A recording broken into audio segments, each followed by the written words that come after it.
Hello all, welcome to Step into UPSC. From today onwards, we are going to start the Polity series for CSE examination. Okay, let's get into the today's video.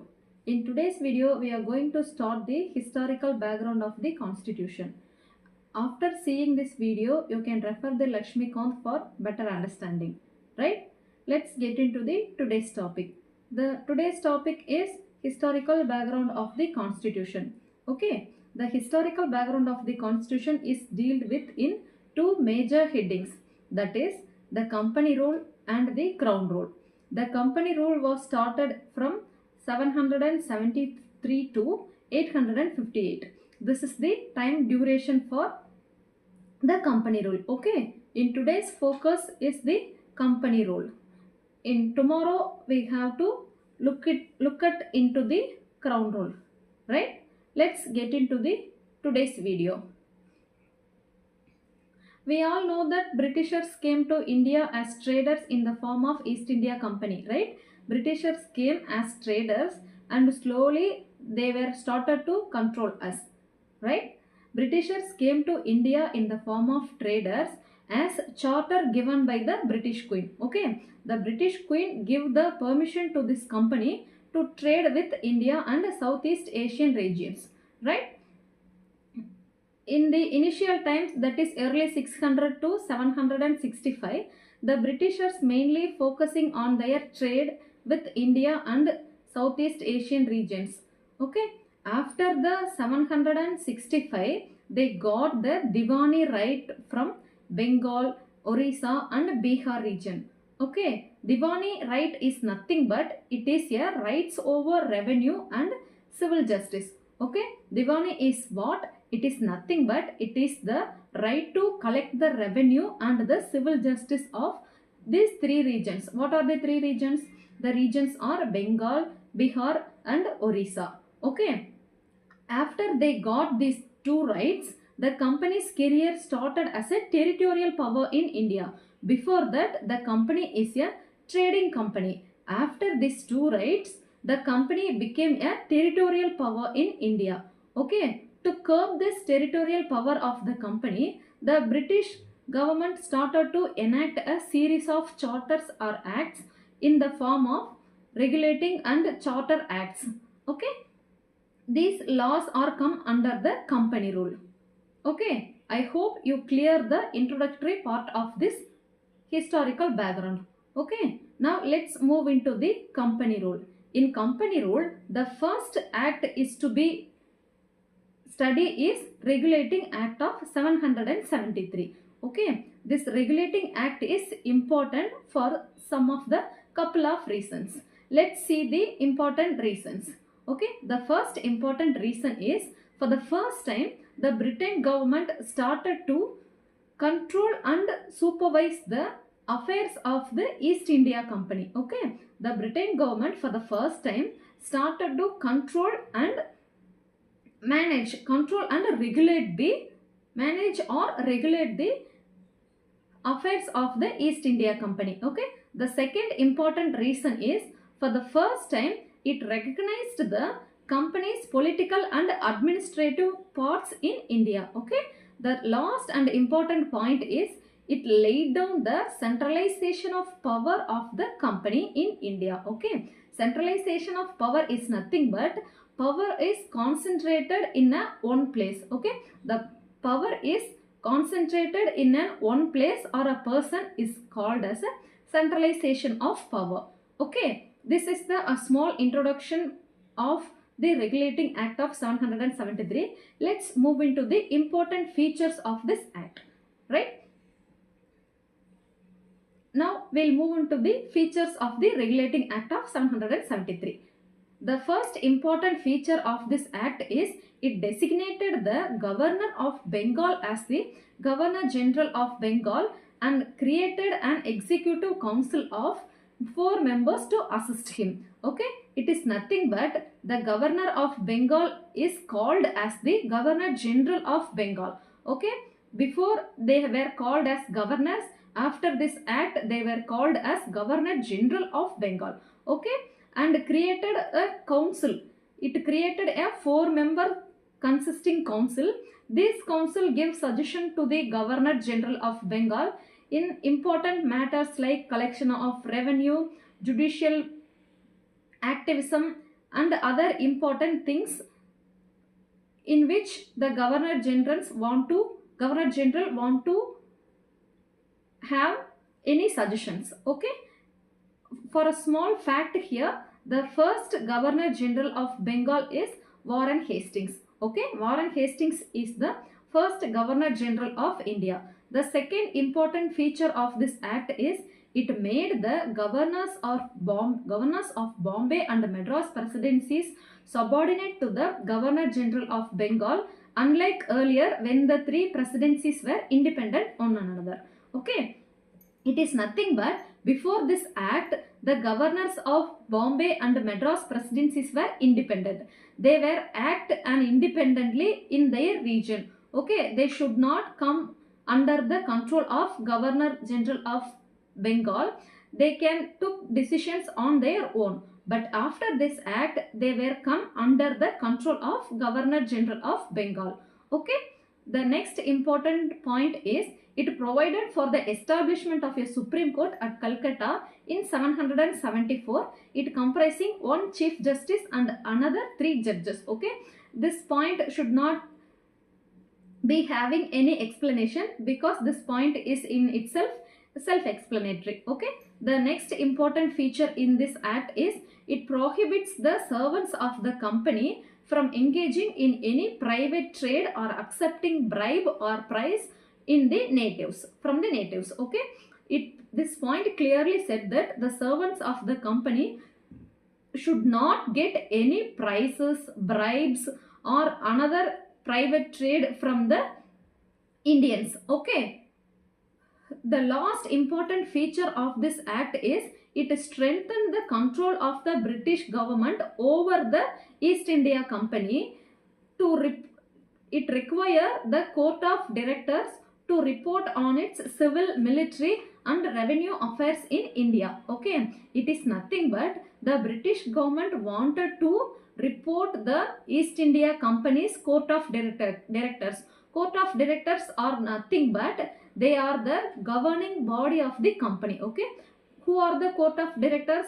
Court of Directors is nothing but it is the governing body of the East India Company. The governing body of the East India Company should report on its military, civil and revenue affairs of the India to the Britain government. Okay, these are the main important features of the Regulating Act of 773. Okay, to sum up, I'll repeat the important features of this Regulating Act of 773. Okay, the first important feature is the Governor of Bengal designated as the Governor General of Bengal and 4-member Executive Council was created under him. The second is it provided that the governors of Bombay and Madras presidencies were subordinate to the Governor General of Bengal, unlike earlier when the 3 presidencies were independent on another. The next feature is it established a Supreme Court at Calcutta in 774. The next feature is it prohibited the servants of the company from engaging in any private trade or accepting bribe or prices in the Indians. Last important feature is it strengthened the control of the British government over the company by requiring the Court of Directors to report on its revenue, civil and military affairs in India. Okay, these are the important feature of this act. Now let's move into the next act, that is Amending Act of 781. Okay, the next important act is Amending Act of 781. This act is also known as Act of Settlement. Okay, this act is also known as the Act of Settlement. Now let's see into the important features of this act. Right, the first important feature of this act is it exempted the Governor General and the Council from the jurisdiction of the Supreme Court for the acts carried by them for their official capacity. Okay, it is nothing but the Supreme Court should not have any jurisdiction for the Governor and the Council what are all acts carried by them for their official capacity. Okay. Also, similarly, it also exempted the servants of the company from the jurisdiction of the Supreme Court for their official action. It also exempted the servants of the company from the jurisdiction of the Supreme Court. Okay, this is the only one point. I'll repeat the point for better understanding. The Supreme Court should not have the jurisdiction for Governor General and his council and also the servants of the company, what are all acts carried by them, by both of them. Who all are them?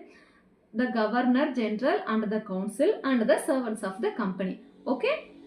The next point is it excluded the revenue matters and the matters arising in the collection of revenue from the jurisdiction of the Supreme Court. Okay, it is nothing but the Supreme Court should not have the jurisdiction to interfere the matters like collection of revenue and problems arising in the collection of revenue.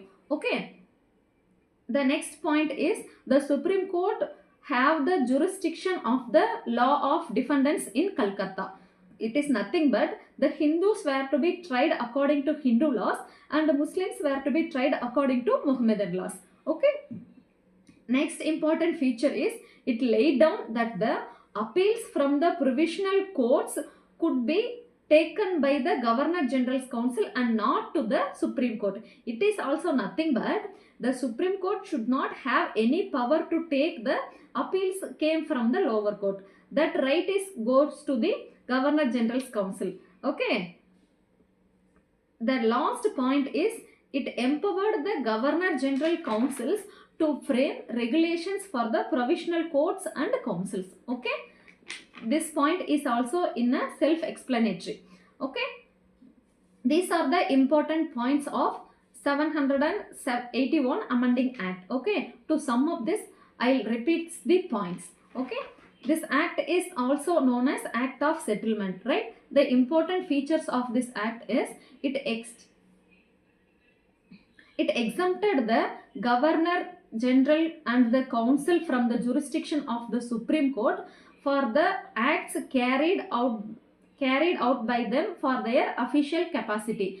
Similarly, it also exempted the servants of the company from the jurisdiction of the Supreme Court for their official action. Okay, the next point is it excluded the revenue matters and the collection of revenue from the jurisdiction of the Supreme Court. Okay, the next important feature is it provided that the Supreme Court should have the jurisdiction of law of personal defendants in the inhabitants of Calcutta.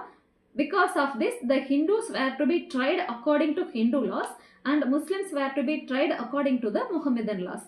Okay, the next important feature is it laid down that the appeals came from the provisional courts could be taken only by the Governor General's Council, not to the Supreme Court.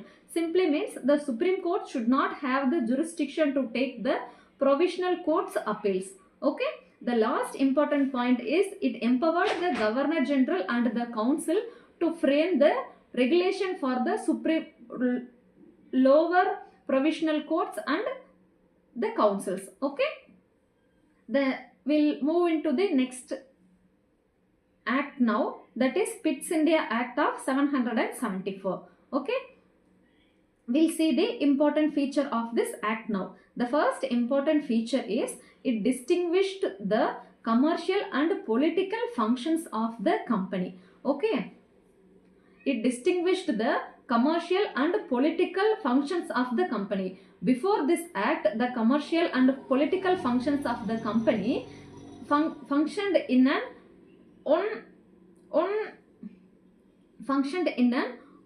one way.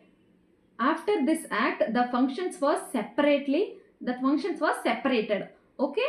The next important feature is it allowed the court of directors to manage the commercial affairs and created a new body called the Board of Control to manage the political affairs. Okay, this is the continuation of the first point. It is nothing but We already see the previous act, that is regulating act. In that act, court of directors is the governing body of the East India Company. That body will continue the commercial affairs of the company. Okay, and created a new body called Board of Control. This Board of Control will manage the political affairs of the country. Okay, political affairs of the country, that is India, right?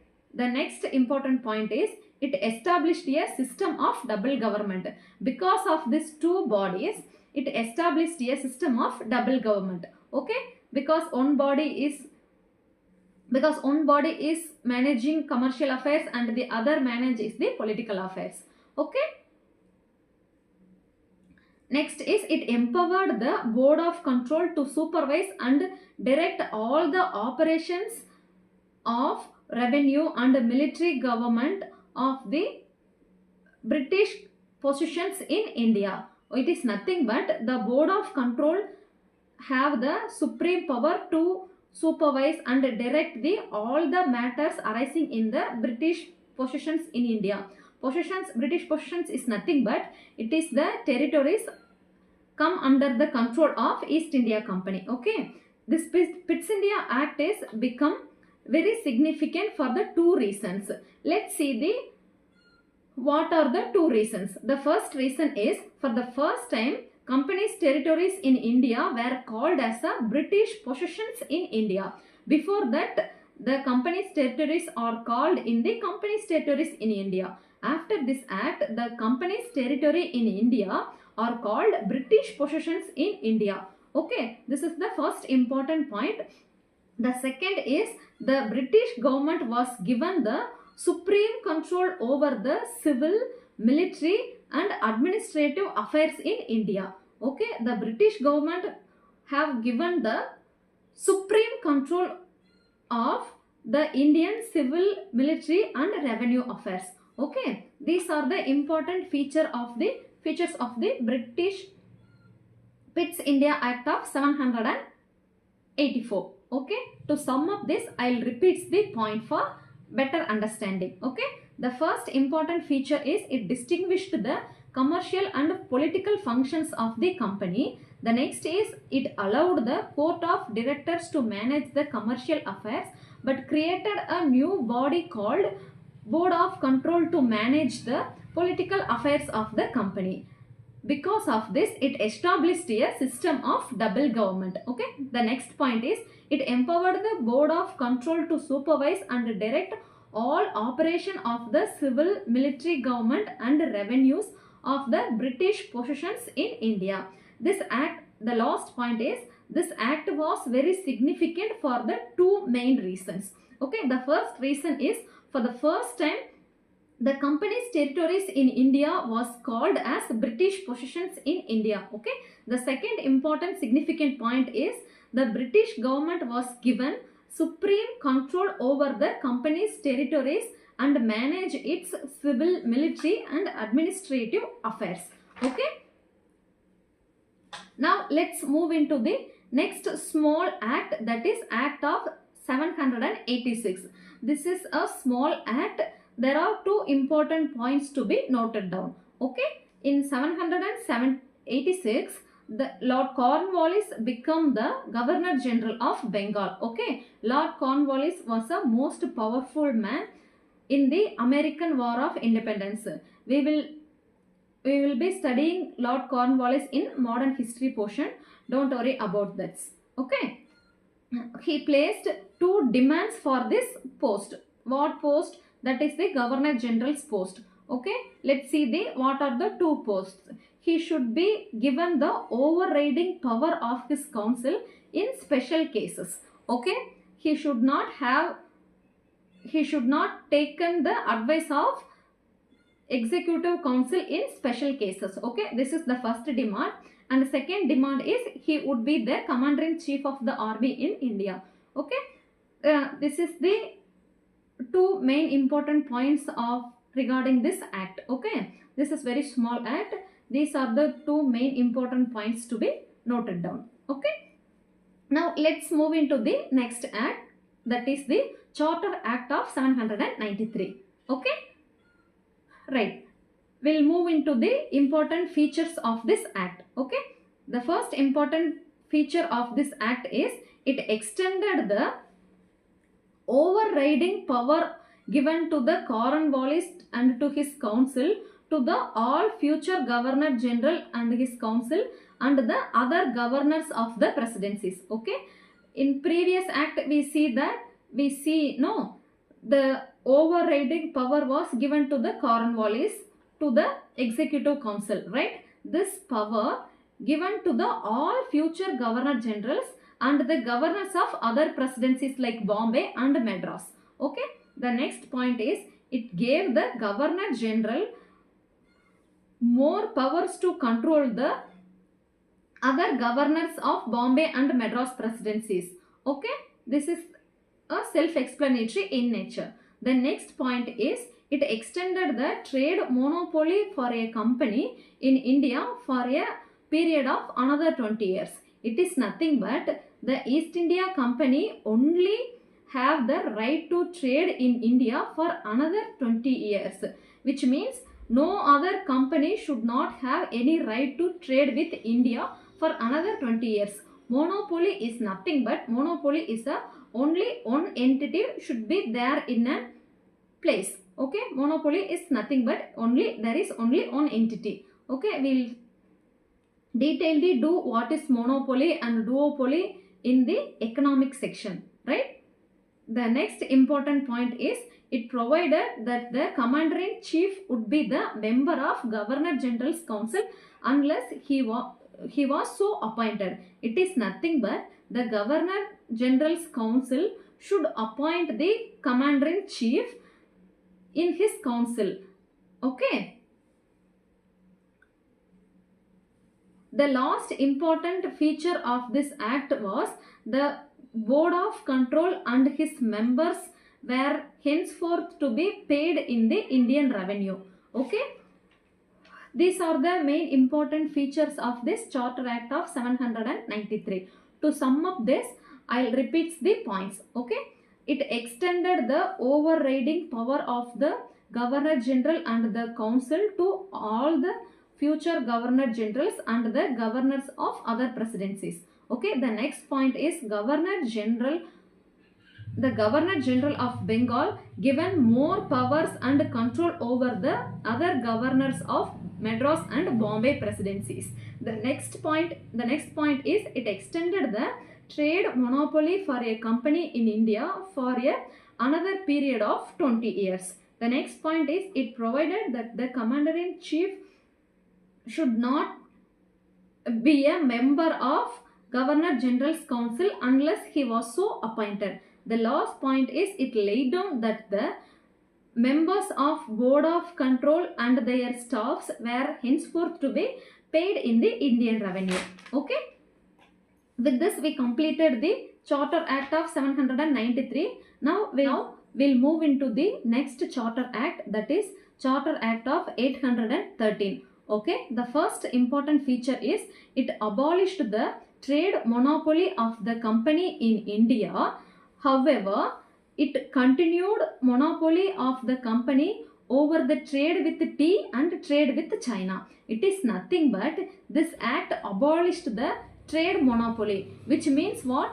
It thrown open to all the companies in Britain. Okay, the Britain now the all companies of the British came to India and having the trade linkages. That is the important feature of this act. But in trade with tea and trade with China are now trade with tea and trade with China are come under the monopoly of East India Company. Okay. The next point is it asserted the sovereignty of the British Crown over the company's territories in India. It is nothing but what are all the territories come under the control of East India Company that are directly come under the control of British Crown. Okay. The next point is it allowed the Christian missionaries to come to India for the purpose of enlightening the people. Because of this, the Western education is spread among the spread among the British territories in India. This point is bit in a self-explanatory. So I hope that there is need not know any any explanation. Okay.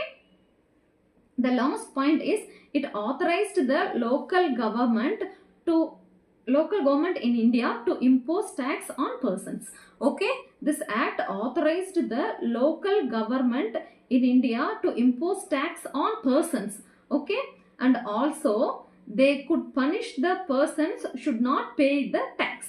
Okay, these are the important points of Charter Acts of 813. Okay, to sum up this, I'll repeat the points for clear understanding. Okay. The first point is it abolished the trade monopoly of the company in India, but however, it continued the trade monopoly of East India Company, trade over with tea and trade with China. Okay. The second point is it asserted the sovereignty of the British Queen of company's territory in India. The next is it allowed the Christian missionaries to come to India for the purpose of enlightening the people. The next is it provided for the spread of Western education among the British territories in India. The last point is it authorized the local government in India to impose tax on persons and also could punish the persons should not paying the taxes. Okay. With this, we completed the Charter Act of 813. Now we'll move into the Charter Act of 833. Okay. This act was the final step towards the centralization of power in India. Okay. This act is the final step towards the centralization of power. Okay. I already said that centralization of power is nothing but it is a concentration of power in a one place or one person. Okay, this act is the final step for the centralization of power in India. Let's see the important feature of this act. It made the Governor General of Bengal as the Governor General of India and vested in him all the civil, military and revenue affairs or powers. Okay, it is nothing but the Governor General of Bengal was designated as Governor General of India. Okay, because of this he will be the Governor General of all over the India. What are all the territories come under the EIC, that is East India Company. Okay, William Bentinck was the first Governor General of India. Here is a small fact, right? Next we'll see the next important point. It deprived the governors of Bombay and Madras presidencies of their legislative powers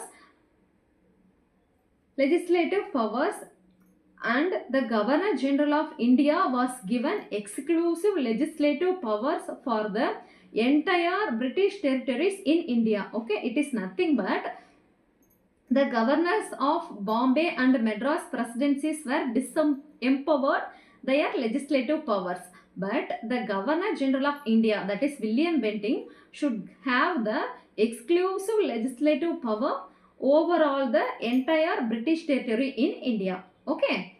The next important feature is the laws made under the previous acts were called as regulations, while the laws made under this act were as called acts. Okay, it is nothing but before the 1833 act, what are all the laws acts were made as called regulations, but what are all the laws made under this act were as called as acts. Okay.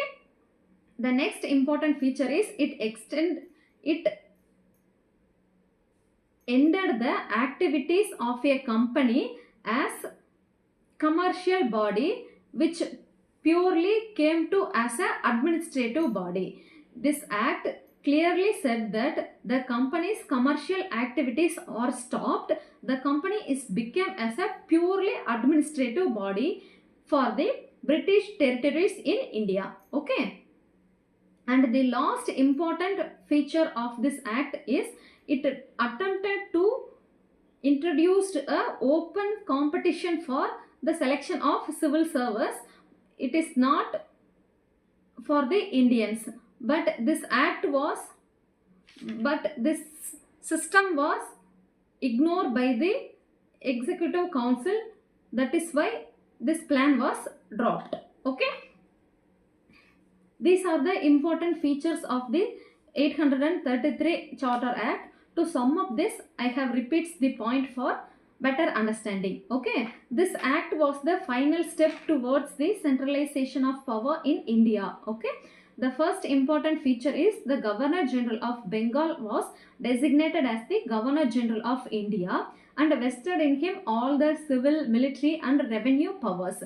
Lord William Bentinck was the first Governor General of India. The next important feature is it deprived the governors of Bombay and Madras presidencies of their legislative powers, but Governor General of India, that is William Bentinck, was given the exclusive legislative powers for the entire British territory in India.